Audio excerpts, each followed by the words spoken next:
Bonjour encore les élèves dans la correction des exercices concernant le vocabulaire animalier. Le vocabulaire en rapport avec les animaux, en rapport avec la séquence déjà étudiée. Donc je commence directement avec le premier exercice. Donc dans une première liste, on vous donne des races de chiens. Et dans une deuxième liste, on vous donne les activités, le rôle de chacun de ces chiens. Donc, pour la plupart des élèves, ils ont répondu correctement. Donc, sans trop tarder, je vous donne la réponse. Donc, pour le briard, c'est un chien de berger. Vous connaissez tout ce que ça veut dire. L'épagnol est un chien d'arrêt. Un chien d'arrêt, tout simplement, un chien de chasse. Le berger allemand, tout le monde le connaît, c'est une race très connue, c'est un chien policier. Le husky sibérien, c'est un chien de traîneau. Le rottweiler, c'est un chien de garde. Ça sert à garder la maison, à surveiller. Le Saint-Bernard, c'est un chien de sauvetage en montagne. Elle sauve, elle aide les gens qui sont en détresse dans les montagnes. Le Labrador, c'est un guide d'aveugle. Les gens qui ne voient pas, les gens non-voyants. Ce chien-là sert à guider ces gens-là qui ne voient pas, ce qu'on appelle des aveugles ou des non-voyants.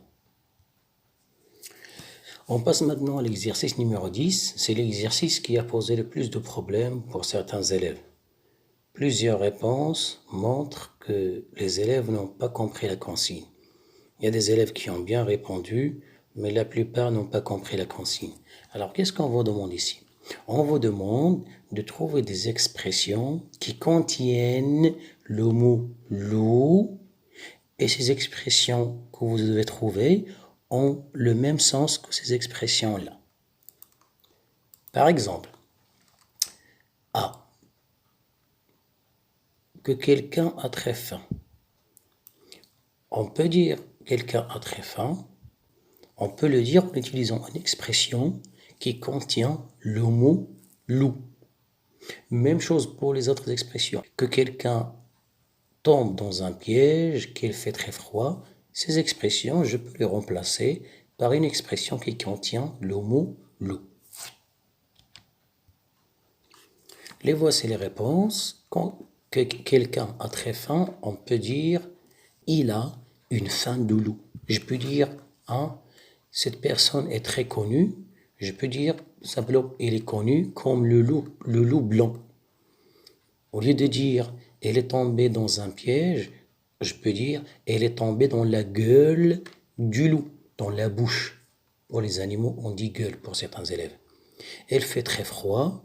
Je peux dire simplement elle fait un froid de loup. Donc, les expressions qui ont été proposées sur le manuel, on les a remplacées par des expressions qui contiennent le mot loup et qui ont le même sens que ces expressions.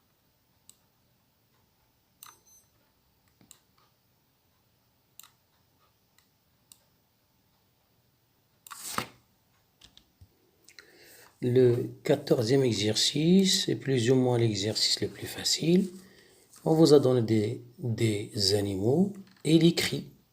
Et donc l'éléphant, il barille, le lion rugit, le tigre feule, le renard glapit et le buffle beugle.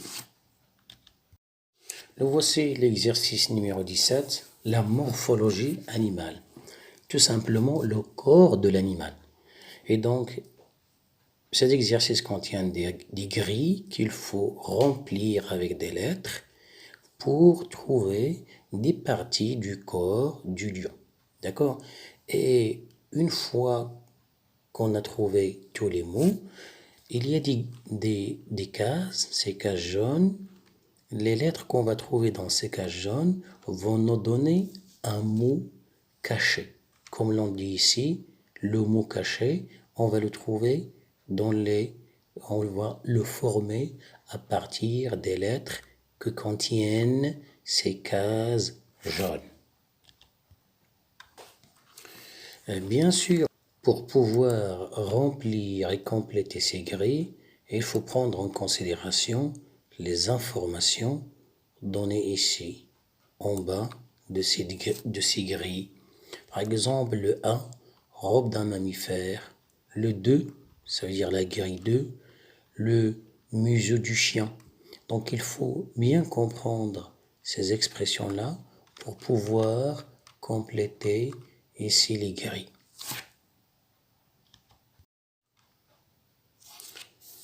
Là voici les grilles remplies. J'ai essayé de faire vite pour ne pas être trop long.